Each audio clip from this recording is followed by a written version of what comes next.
Good afternoon.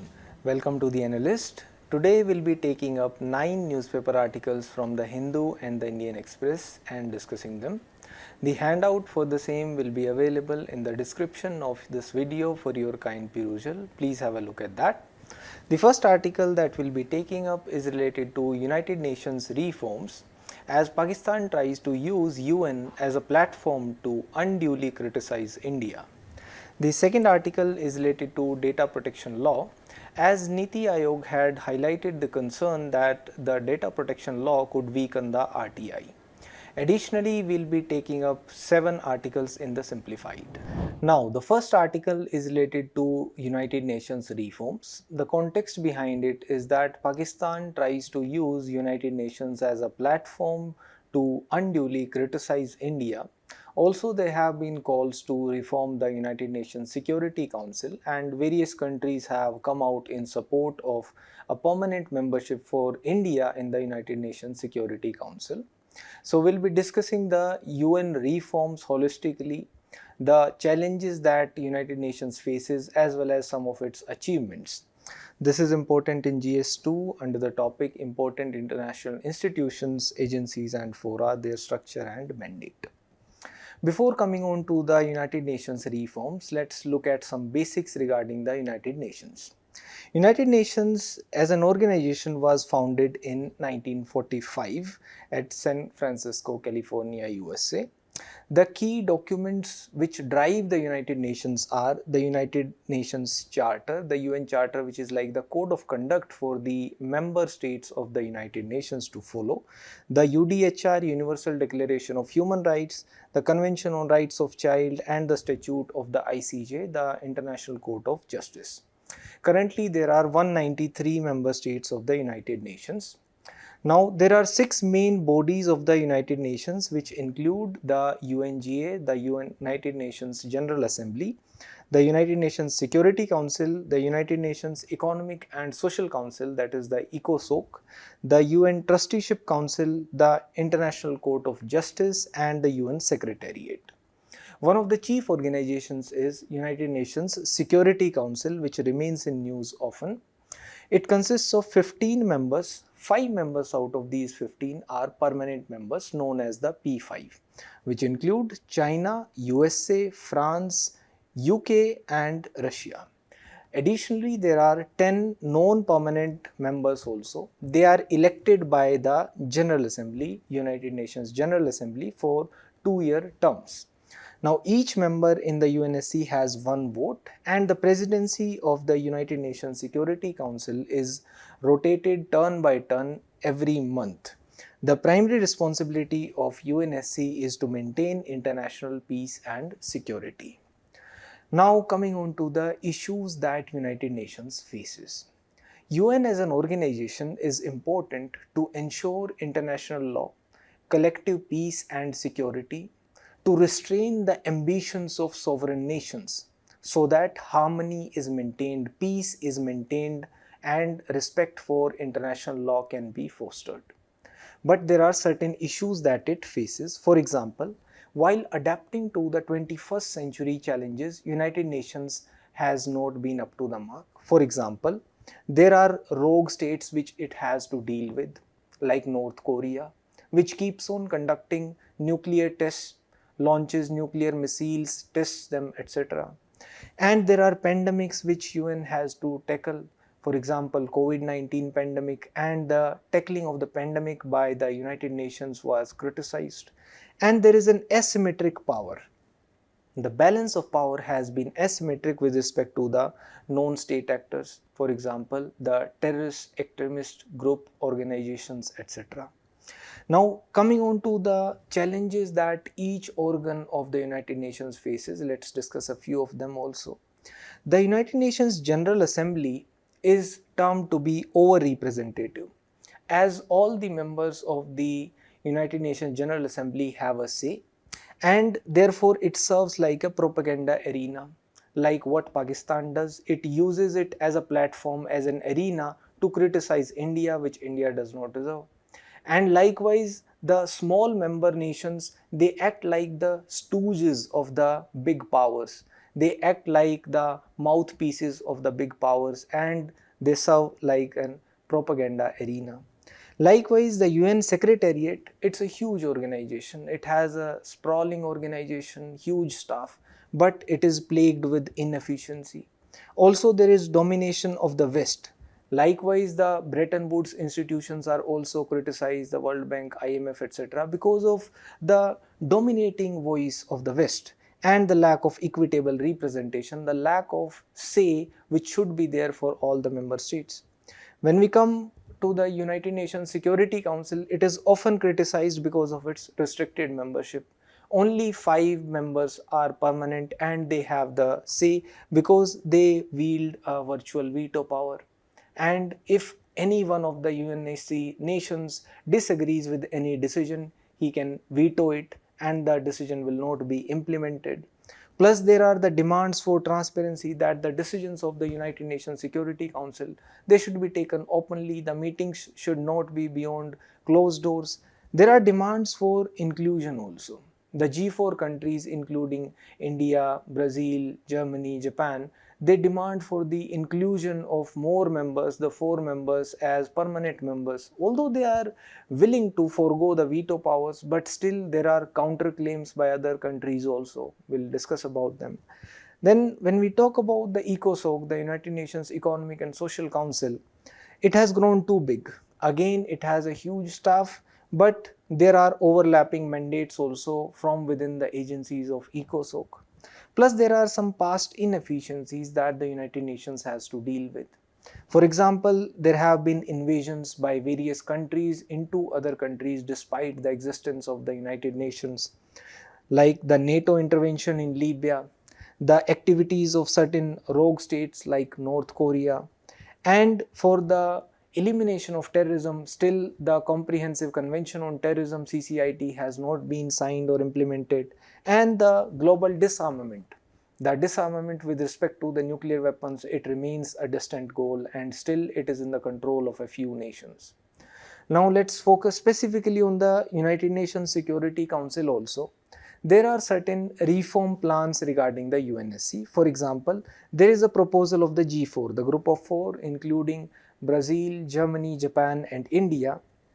They seek the enhancement of the membership of the UNSC to 25 members, which will include 4 nations as the permanent members and 2 more states from the African group, including South Africa, and 4 more seats as non-permanent members.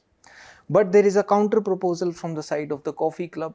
The Coffee Club, or the United for Consensus, including Canada, Italy, Argentina, Pakistan, Mexico, New Zealand, etc. They say that rather we should have more expansion in terms of non-permanent seats, which should be 10 more, and there can be a creation of semi-permanent members rather, and we can limit the veto power of the permanent members on a case-by-case basis. So rather than inclusion of G4, they demand for creation of more non-permanent and semi-permanent members. There is the proposal of the Secretary General also to reform the Security Council's membership, etc. And the African Union proposes that at least 2 permanent seats should be there from the side of Africa with veto powers, and 5 non-permanent seats should be allocated to the countries from Africa. Now coming on to the reform agenda at UNGA for fair representation and efficiency, again there have been calls for reform by various countries and groupings.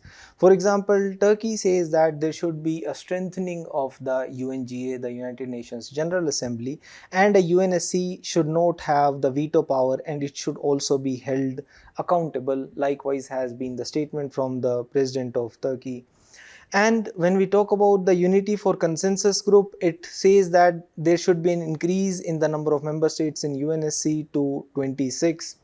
The Arab group is against the 5-member veto that all states must obey.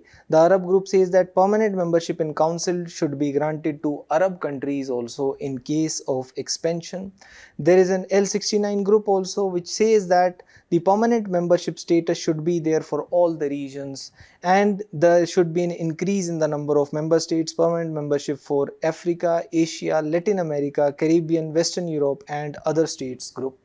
Whereas China and Russia, they are uncomfortable with the domination of the West in the UNSC, and they say that Asian, African and Latin American countries should take charge of the council. So there are differing voices in terms of reforms. But simultaneously, there have been some achievements also of the United Nations which should also be highlighted. For example, in terms of food aid and disease control, it has achieved a few goals, like the World Food Program of FAO has ended the famines in Africa. That is a positive development, and the food security in the least developed countries has been ensured due to the efforts of the United Nations. Also, in terms of disease control, there has been a significant reduction in the number of HIV cases, which is termed as a significant success from the side of the United Nations. In terms of peacekeeping, where India is also a significant contributor in terms of the blue helmets who are present in Congo, Sudan, Libya, etc. to ensure peacekeeping missions are conducted. There is the disarmament where it has succeeded to an extent, for example, in terms of the NPT, Non-Proliferation Treaty and the Treaty of Prohibition of Nuclear Weapons 2017. The UNICEF has also succeeded to an extent, as the under 5 mortality across the world has halved in the past 30 years, which can be termed as a success. The UNESCO has also had positive success in conservation efforts. For example, in the Galapagos Island in Ecuador, it has led the conservation efforts. In terms of climate change also, the United Nations has had some success. For example, it has aided in the adoption of the UNFCCC, United Nations Framework Convention on Climate Change, and it helps in the convening of the COPs, the Conference of Parties, and it has also led the way in the adoption of the conventions on ozone protection, including the Montreal and the greenhouse gases, the Kigali Convention, etc. Now, what can be the way forward? The conclusion for United Nations: the UN serves like a mirror of the world.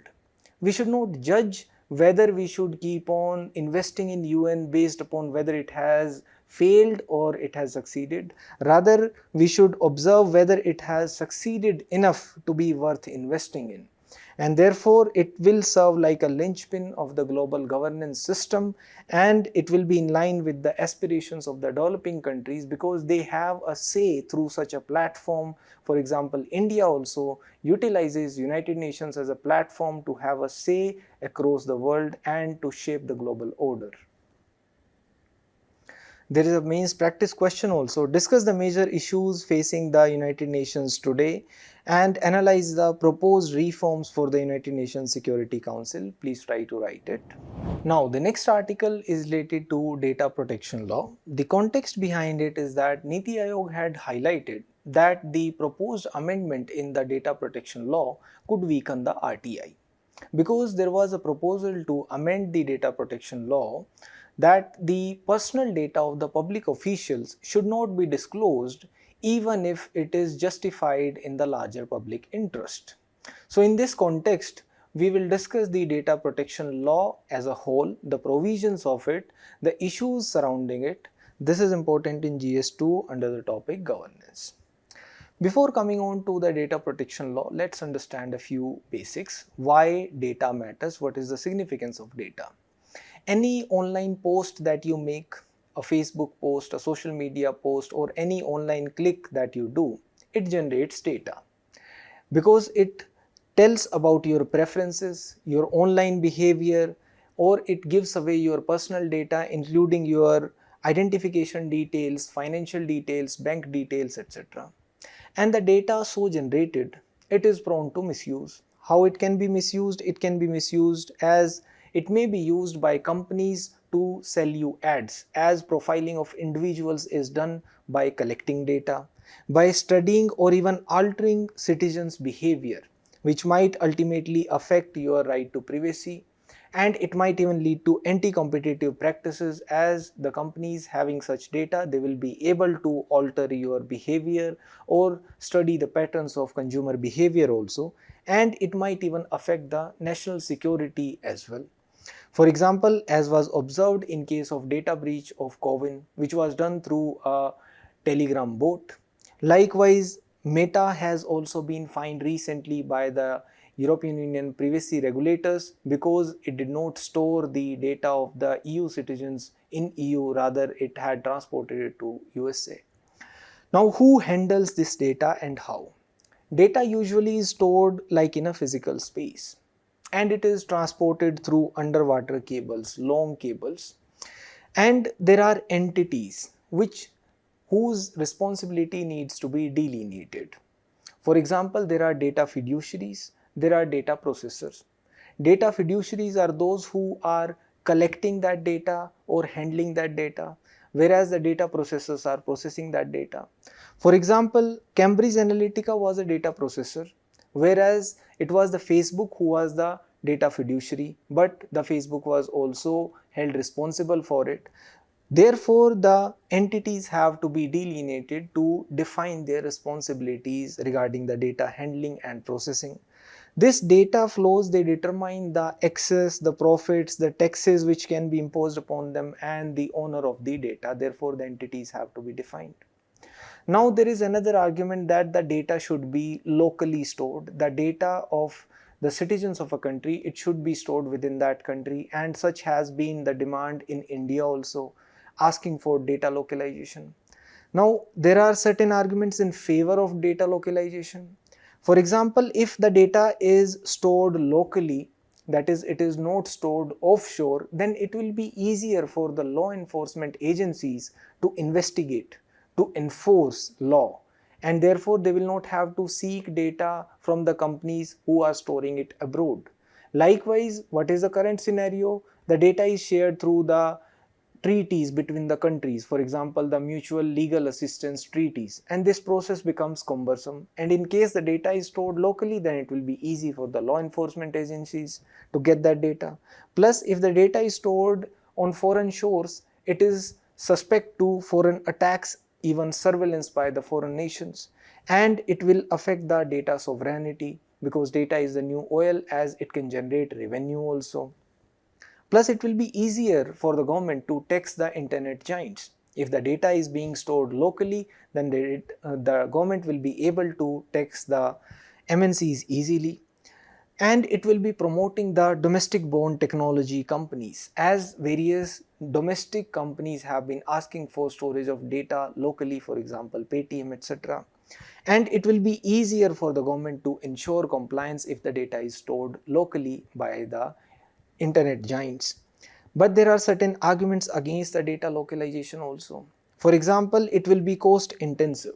If now the requirement of storing the data locally is enforced, then it will ensure that more cost will have to be incurred by the companies to put in place new servers on new countries also.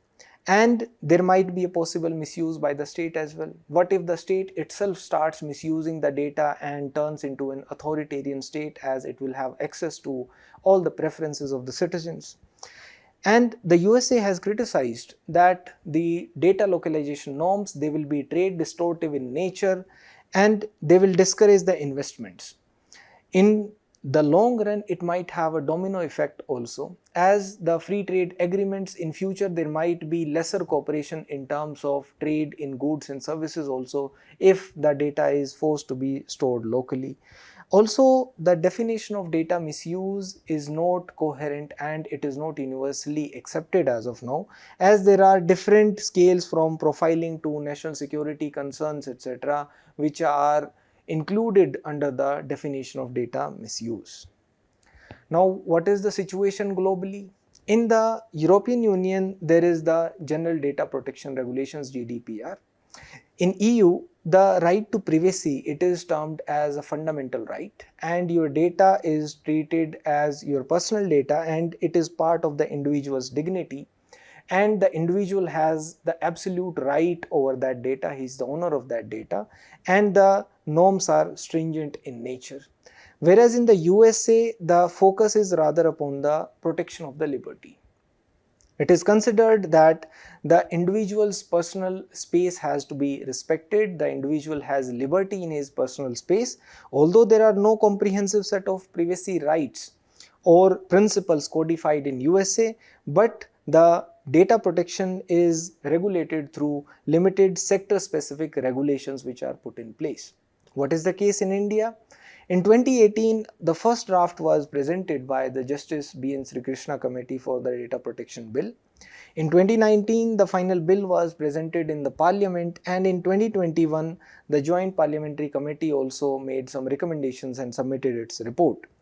But the central government withdrew the bill in August 2022, and the revised digital data protection bill was issued by MeitY in 2022, and it was given for public consultation till December 2022, and finally it was passed in August last year. Now let's come on to the provisions of the data protection law in India. It defines the applicability of the data protection law. It is applicable to the data which is collected in India, collected digitally or collected offline and then digitized. It is also applicable to the data which is collected outside India if it is used for providing goods, services, etc. in India. It also requires that if you collect the data of an individual, you have to get the consent of the individual. Consent is mandatory, and it has to be got for the data which is to be processed only for a lawful purpose. The consent can be got by giving a notice to the individual whose data you are collecting. The consent can also be withdrawn by the individual at any time. It also talks about the rights and duties of the data principal. The data principal, that is the individual whose data is being collected, he has the right to obtain information from the data fiduciary or the entity which is collecting data. It can also seek correction in the data or even erasure of his data, and also has the right for a grievance redressal. The bill also talks about the duties of the data principal, that is, he has to ensure that he is not giving false information or suppressing any information. There are certain obligations imposed upon the data fiduciaries also. That is, they have to ensure that the data is accurate and it is complete. They have to take reasonable measures to ensure the accuracy and completeness of the data. They have to put in place reasonable safeguards and even inform the Data Protection Board of India in case there is a breach of the data, in case the data is hacked, for example. Also, there is a limitation upon the storage. The data can be stored as long as it is required to be stored for the purposes for which it was collected. Beyond that, it should not be stored. It also talks about the transfer of personal data outside India. That is, the central government can specify the countries to which the data can be transferred in case it is collected in India. It can also blacklist certain countries also. It talks about certain exemptions. That is, the government companies, if they are collecting data, they are not required to adhere to all the requirements in case there are requirements for the national security, public interest, etc. Additionally, it sets up the Data Protection Board of India. It will be a statutory body and it will adjudicate in case there is non-compliance with the provisions of this Act. The appointment of the members of the Data Protection Board of India will be done by the central government. The law also provides for penalties in case the provisions of this bill are not adhered to. Now, what are the issues regarding the data protection law in India? One, the exemptions which are given to the state, they are on broad grounds. The state can choose not to adhere to the provisions of the data protection law on the grounds like national security, public interest. They are very broad in nature, and the restriction on the right to privacy in such a case will not be proportionate to the purpose for which it is restricted, and it fails the proportionality test, which was also discussed by the Supreme Court in case Puttaswamy versus Union of India. And there is also requirement for interception safeguards which were prescribed in PUCL versus Union of India. That is, if any data is intercepted, three safeguards have to be observed: the necessity, the purpose limitation, and the storage limitation. That is, if the government is intercepting any data, it should be absolutely necessary to intercept that data. Also, the purpose should be proportionate to the purpose which is sought to be solved, and it should be intercepted and stored only as long as the purpose is not solved.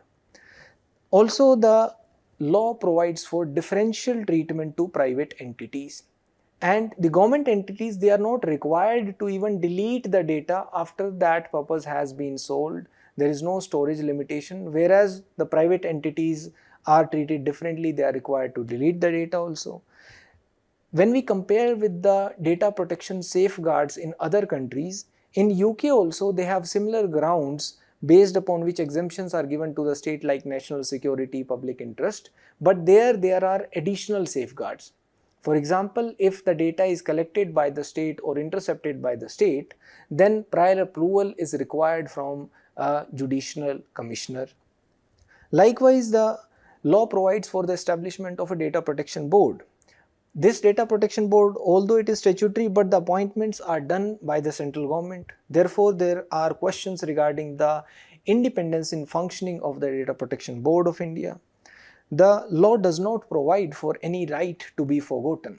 The individual whose data is being collected by an entity, by a data fiduciary, should also enjoy the right to be forgotten for complete erasure of his data.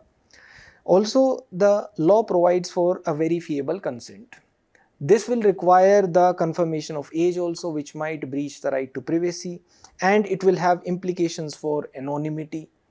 Plus, the definition of child is less than 18 years person in India, whereas for providing consent, the definition of child is different in other countries. Like in USA and UK, any person aged above 13 years can give consent for the data collection. In the Europe, as per GDPR, the age requirement is more than 16 years. Also, there is no compensation which is provided to the victim, to the individual whose data may be misused or whose data may be breached, although the law provides for hefty penalties in case there is a violation of the provisions of the Act by the data fiduciaries. Also, in today's world, the internet is fragmented. It is difficult to impose such obligations on all the data fiduciaries, and there might be other companies who will be looking for loopholes in the law. And such data protectionism may also backfire in the long run, as it might lead to lack of cooperation in other areas, for example trade and other protectionism measures by other countries too. Now, there is a mains practice question also. Analyze the significance of data protection laws in India, focusing on the Digital Personal Data Protection Bill. Discuss the key issues and challenges associated with it. Please try to write it. The next article is related to antimicrobial resistance. This is important in GS3 Science and Technology.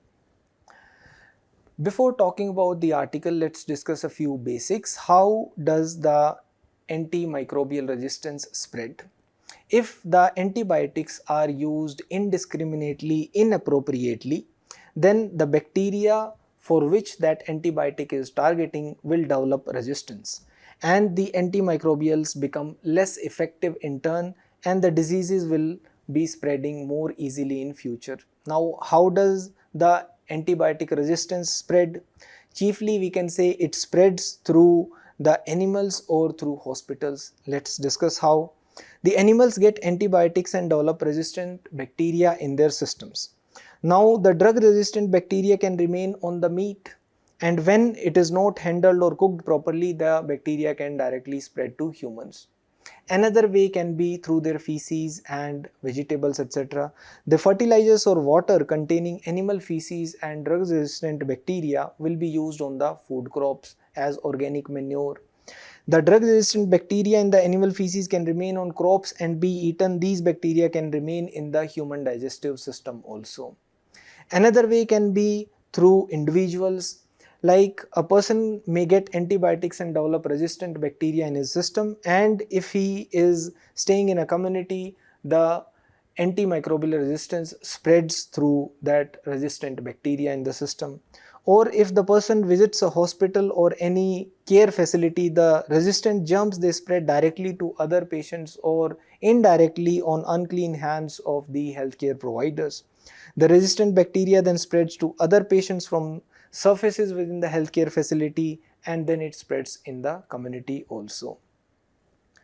Now coming on to the article, the Kerala government came up with the Operation Amrit, antimicrobial resistance intervention for total health. This was to completely stop the sale of over-the-counter drugs completely by the end of 2024, that is the sale of antibiotics without prescriptions.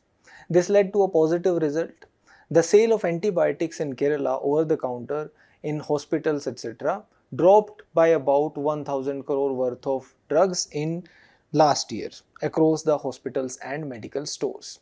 Now, the government was able to implement such a measure because it has a high doctor to patient ratio in Kerala, and there is a availability of the doctors in the most places. Also, the healthcare seeking behavior of the people is different. Most of the people, they want to speak to a doctor before going for an over the counter antibiotics. Now, coming back to the enforcement measure by the Kerala government has enforced the Indian government's H1 rule of 2011, which prohibits the over the counter sale of all the classes of antibiotics without a prescription. Now, this H1 rule of 2011 led to a concern, as this rule did not allow for the sale of any antibiotics without prescription. This was modified in 2013, as it would have restricted the access even to the first line medicines in the remote places also. Now, the Kerala government has a concern which it needs to address. For example, about 60% of the broiler chicken, eggs and vegetables etc., they are not sourced locally, rather they are imported from the neighboring states which do not have such antimicrobial resistance policy for humans, animals or agriculture. This imported food from the other states, it often carries the residue of the antibiotics and the drug resistant bacteria, which may lead to continuous cycle of the spread of antimicrobial resistance. So by enforcing the modified H1 rule of 2013, whereby the sale of the first line of antibiotics is allowed, the Kerala can also get the neighboring states on board for such a measure, and therefore it might lead to the control of antimicrobial resistance spread. A stepwise adaptable model will ensure that the efforts of the Kerala government, they do not go in vain, because the antimicrobial resistance, it does not know any borders. And even if there is the sale of the drug affected or antibiotic residues affected food in the other states, then the efforts of Kerala will have limited impact in reducing the antimicrobial resistance unless there are similar measures put in place by the neighboring states as well. Now, the next article is related to electoral bonds scheme. This is important in GS2 under the topic elections.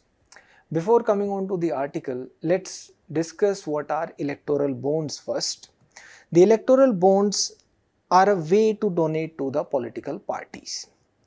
They are similar to a demand draft, but they are used solely for the donation to the political parties. They are like bearer instruments. That is, the bearer of the bond can encash that bond. It bears the name of the party and the donor donates to, but it does not include the name of the donor. Now, who can buy these electoral bonds? Any Indian citizen can buy these bonds, or any body which is incorporated in India, a private body or a one person company etc. Even the Indian subsidiaries of foreign companies can also buy the electoral bonds, but the foreign companies cannot directly buy the electoral bonds.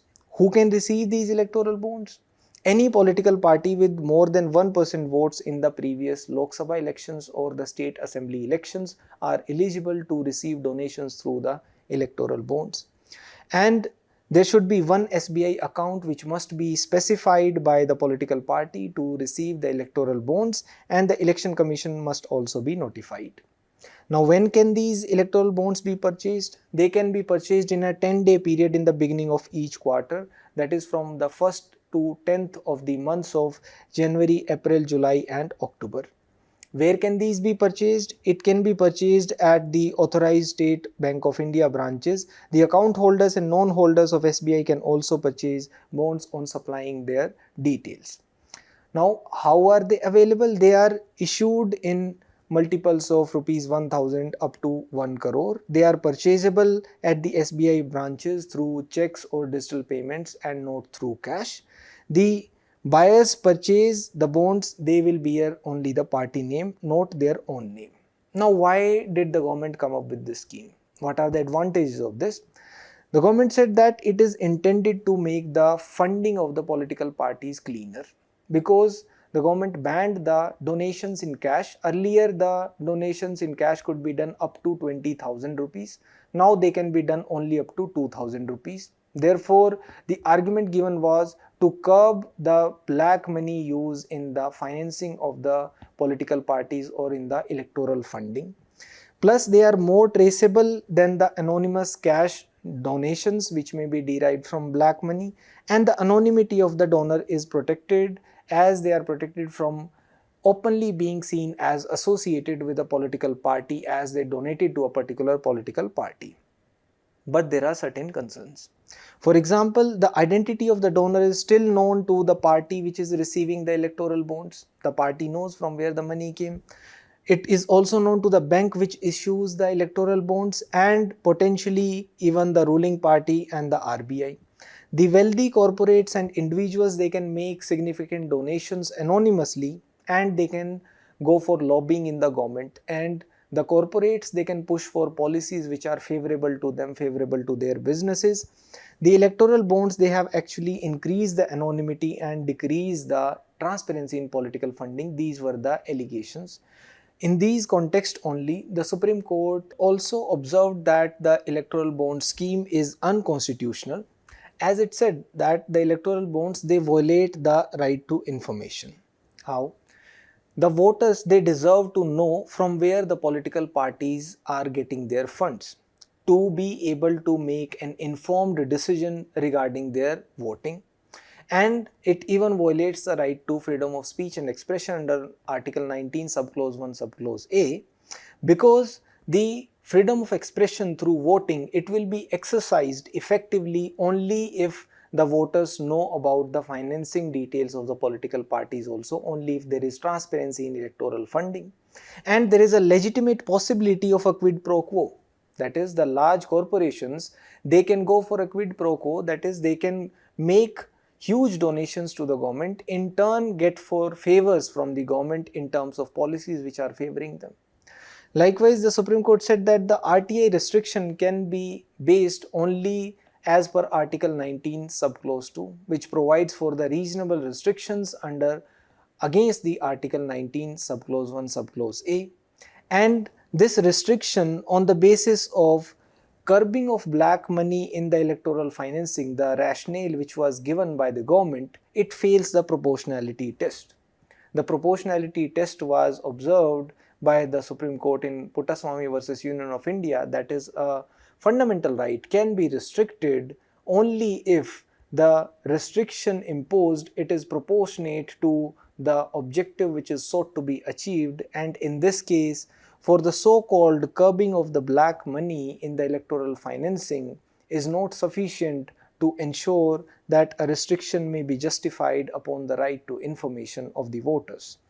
Also, the court said that the right to privacy of the donor, it will not be applicable to the corporate contributions, as they are not particularly affiliated to a political ideology, rather they are seeking to make profit. And the court also said that the section 182 subclause 3, which was amended by the government, it is unconstitutional as it provided that the companies, they can make unlimited donations in terms of political funding. The companies, they have the ability to influence the government, which is vastly more than the ability of the individuals to influence the government. Therefore, it violates the right to equality also, and the section 182 subclause 3 of the Companies Act therefore is unconstitutional. Now coming back to the article, now a court in Karnataka has ordered the registration of an FIR against the Finance Minister of India for allegedly committing irregularities and misusing the electoral bond scheme to extort money from companies using law enforcement agencies. The FIR was registered under sections 384, which is punishment for extortion, 120B of IPC, which is criminal conspiracy, read with section 34, which is acts done with common intention under IPC. Now the next article is related to POCSO, that is Protection of Children from Sexual Offences Act. This is important in GS2 under the topic Mechanisms, Laws and Institutions and Bodies for the Protection and Betterment of Vulnerable Sections. Now before coming to the newspaper, what is POCSO? POCSO is the Protection of Children Against Sexual Offences. It is a law that came into enforcement in 2012 and it protects children, both boys and girls, therefore it is gender neutral, below 18 years of age.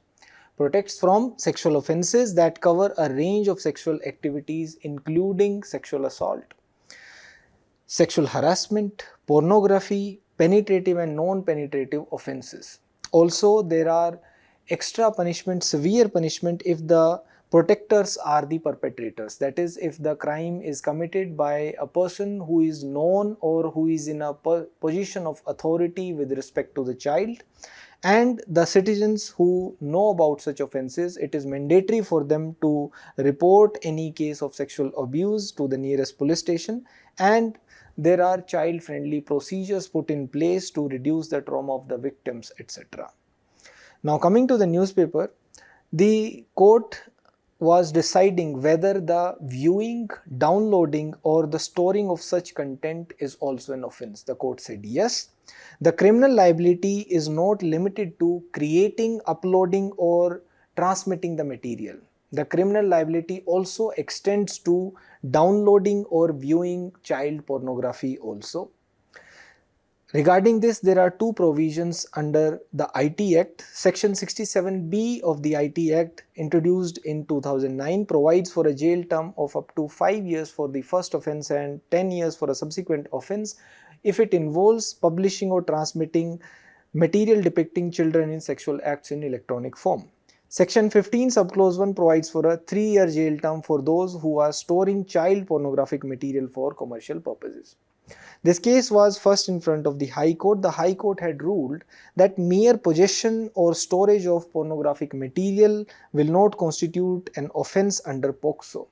It said that Section 67B of the IT Act is talking about only the transmission, publication or creation of the material depicting children in pornography.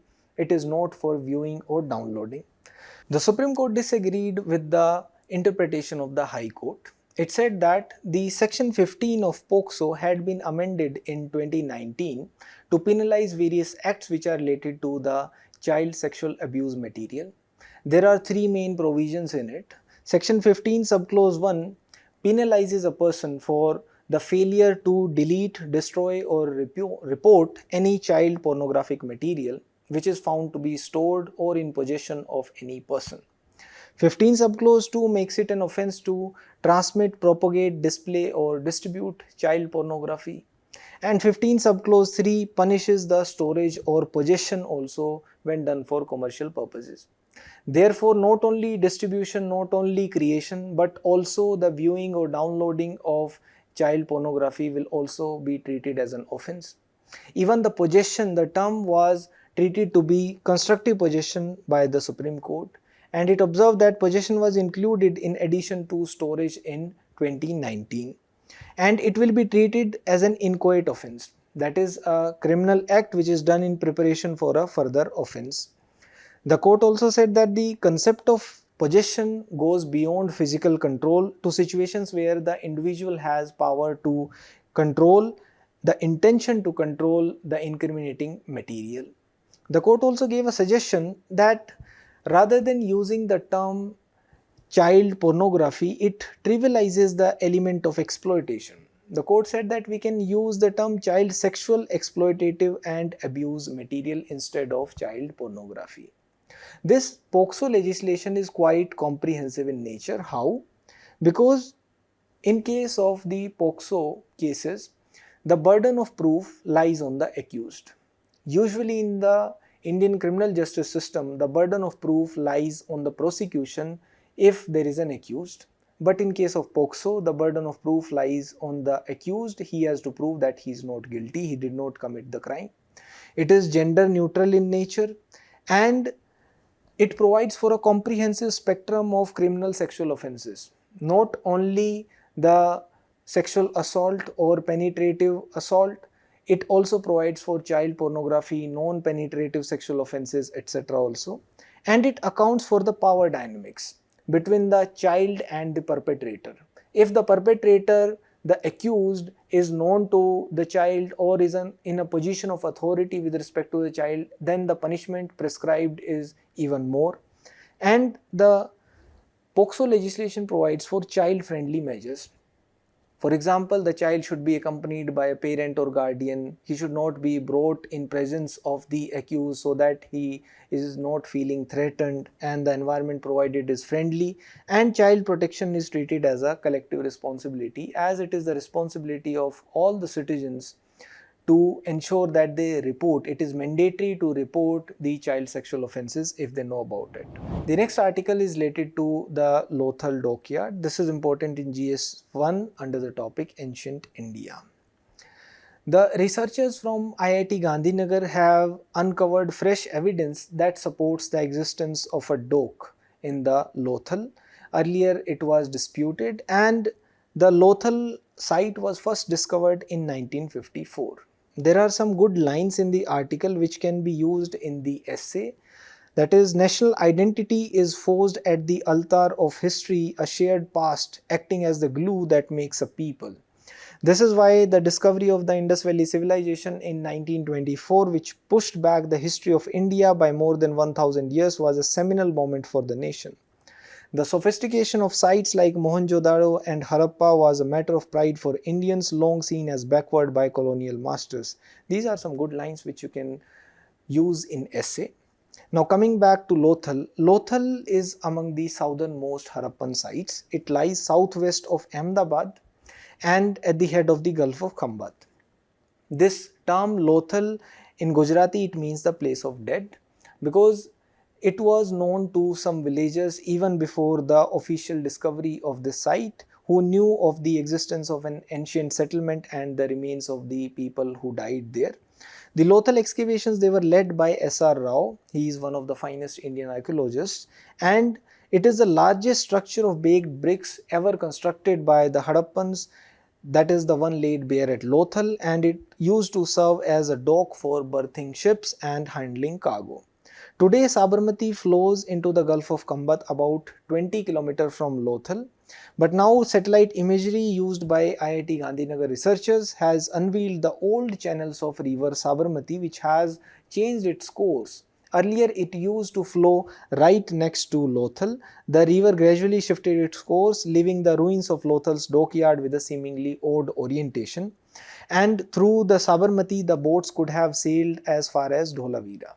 This recent study has put Lothal at the heart of a bustling trade network that used to stretch from India all the way to ancient Mesopotamia, that is modern day Iraq, where the earliest Bronze Age civilization flourished. The inhabitants of Lothal, they used to export agricultural and marine products and imported raw materials such as gemstones and metals needed for domestic consumption, etc. How did the Lothal site decline? It declined due to catastrophic flooding and the Sabarmati changing its course. There are a few more facts regarding Lothal which you should know. Regarding the architecture, there are two towns in it, the upper town which is known as the citadel and the lower town. The science and engineering of the time was also quite developed, as was seen in the form of the presence of a compass and ivory scale, etc. The signs of religion are also present, as the people of the region, they used to worship fire god. It was also observed in terms of two seals, Atha and Arka. The burial system which used to be practiced was twin burials, although there is no clear evidence of a sati being practiced at the site. The metallurgy of the place was also quite advanced, as was seen in the form of the practice of sire perdue technique of casting. The art was also quite developed in the form of the production of beads, redware pottery and various kinds of seals, etc. The next article is related to Nasrallah's killing. This is important in GS2 under the topic Effect of Policies and Politics of Developed and Developing Countries on India's Interests and India's Diaspora. The killing of Nasrallah, the head of Hezbollah, is being treated like a seismic event. It is being even compared to the killing of Osama bin Laden, which was done by the US Navy SEALs and he is the feared leader for the last 3 decades, as under his leadership the Hezbollah fighters had forced Israel to withdraw from Lebanon at the end of wars of 2000 and 2006. Over the past 10 days, Israel had been taking a huge offensive against the Hezbollah's senior leadership. This crippling of the senior rung of leadership of Hezbollah had exposed the Hezbollah, and it possibly explains why it was not able to mount a counter-attack after Israel began aerial strikes in southern Lebanon and Beirut, because it led to a vacuum of the decision making in the Hezbollah leadership, and it led to lack of intelligence sharing within Hezbollah, lack of security guidance within Hezbollah, which might have given away the coordinates of Nasrallah. Hezbollah is the strongest of Iran-backed axis of resistance. This axis of resistance is the term, Iran's term for the groups which are targeting Israel. They include Hamas, Hezbollah and the Houthis. Houthis are functioning in Yemen, and the Hezbollah is one of the most powerful of these. And it had launched about 8,000 rockets at northern Israel and the Israeli occupied Golan Heights. Since the terrorist attacks by Hamas last year, it was using anti-tank missiles, armored vehicles and attacked the military targets, etc. And Israel had also killed the political head of Hamas, Ismail Haniyeh. The Houthis are a relatively smaller group with limited capabilities, focused mainly on targeting the international maritime traffic in the Red Sea.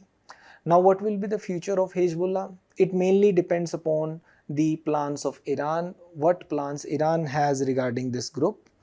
Following the killing of Nasrallah, even the supreme leader of Iran, Imam Khamenei, was quickly moved to a secure location, and Haniyeh was killed in a government safe house in Tehran a day after the country's new president was sworn in. Now, this could be a significant moment for Lebanon also, because Lebanon was also facing the heat because of Nasrallah and Hezbollah, because for decades Hezbollah has been the most powerful entity in a country with a chronically weak power structures. It is both a militant and political group with strongholds in Beirut and bases in the countryside. It used to enjoy significant mass support in Lebanon, but this mass support had been declining because of the people's protests who were accusing Hezbollah to be a part of the inefficient and corrupt establishment of the country. The mass support that Hezbollah had garnered because of its charitable activities and the networks of propaganda that it has been on a decline since quite some time now. Now, there is a role for Saudi Arabia, UAE and Qatar also. They will also be looking for peace in the region. One of the challenges will be to conclude the hostage deal also, because still there are about 100 hostages in the captivity of Hamas. What is India's concern in the region? India wants to have peace in the region because it will ensure that we'll be able to take up connectivity initiatives like India, Middle East, Europe, economic corridor. Will be able to ensure the safety and security of our diaspora. About 9 million Indians live and work in the West Asian and Gulf region. India will be able to ensure its energy security, since about 2/3 of India's energy needs, both crude oil and natural gas, are served by the West Asian and Gulf region only. The next article is related to Tirupati Laddus. This is important in GS2 under the topic Health. Now, there are certain allegations regarding the adulteration in the ghee which is used in the preparation of Tirupati laddus. A technical report has been released from the Center for Analysis and Learning in Livestock and Food. This is a part of the National Dairy Development Board. It analyzed samples of ghee and it observed that there were adulterations in the form of fat which was derived from soybean, sunflower oil, rapeseed oil, linseed, wheat germ, maize germ, cottonseed, fish oil, coconut, palm oil, beef tallow and even lard. Lard is pig fat. Because the ghee derived from cow, it is costly, therefore there were adulterations which were done using fats derived from other sources mentioned above. The animal fat was mentioned by no less than the Chief Minister of Andhra Pradesh, Chandrababu Naidu. Now what is the process to find out if the milk fat was adulterated or not? The milk fat, like any other organic fat, consists of triglycerides. What are triglycerides? The triglycerides, they are a type of fat found in the blood that body uses in energy. They are composed of 3 fatty acid molecules attached to a glycerol backbone, and they are obtained from dietary fats and are also produced by liver if you are consuming any fatty foods. The elevated levels of triglycerides in blood can be associated with an increased risk of heart disease. So they are glycerols which are connected to the fatty acids and carbon chains that constitute a characteristic feature of triglycerides. They can be short chain, medium chain, long chain, etc. Milk alone has more than 400 structurally different fatty acids and they can combine in various ways to form thousands of triglyceride molecules. Now this pattern of triglycerides, it differs in cow ghee as compared to the ghee which is made from goat milk, lard, soya bean, etc. And because of the expensive nature of cow ghee, there are adulterations from other sources of fat. Now, how we can determine the adulteration? It can be tested by using gas chromatography. Gas chromatography is used to separate the chemical constituents of a sample mixture made of organic compounds. But these machines which are used for gas chromatography, they are quite expensive. The analysis which is given by gas chromatography, it consists of a waveform, a characteristic waveform that shows the proportion of different types of triglycerides. The pattern of the wave for cow ghee will be different from the fat which is derived from other sources, and for this an S value, a standard value, is determined. Now the way to interpret the individual S value can be done mathematically and it can be done for specific kinds of fat, but these have not been specified in the report which is given by the CALF. While these methods earlier were developed for the usage for European cows, but applying them to Indian cows and bovines, they would require the change in the S values. So exact data has not been interpreted as yet. Now the next article is related to the armed forces shedding colonial vestiges. This is important in GS1 under history.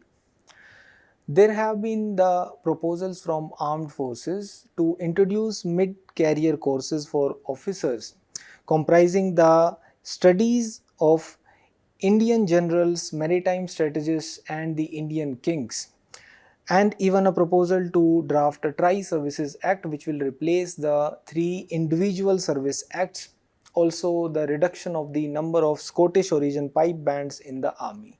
It is essentially to give an pan-India character to the army in general. These are some of the changes being discussed. Essentially, the efforts are to inculcate an India-centric strategic thought in the young military minds by teaching them the course texts written by ancient Indian strategists and instead of only the thought propaganda or the strategies by the Western military thinkers, etc. Therefore, there are proposals to teach history such as the history of INA, Marathas, Sikhs, the Cholas, for example, Rajaraja Chola, the exploits of his son Rajendra Chola, King Martand etc. and the maritime strategists. Also, there are seminars being conducted by the top Indology authorities to propagate the indigenous ethics, law, warcraft concepts, etc. And you can also use the terms like Gita, Panchtantra, Arthashastra, Chanakya Niti and Tirukural, such concepts to include them in the Indian maritime vision and the Indian Armed Forces vision also. Thank you.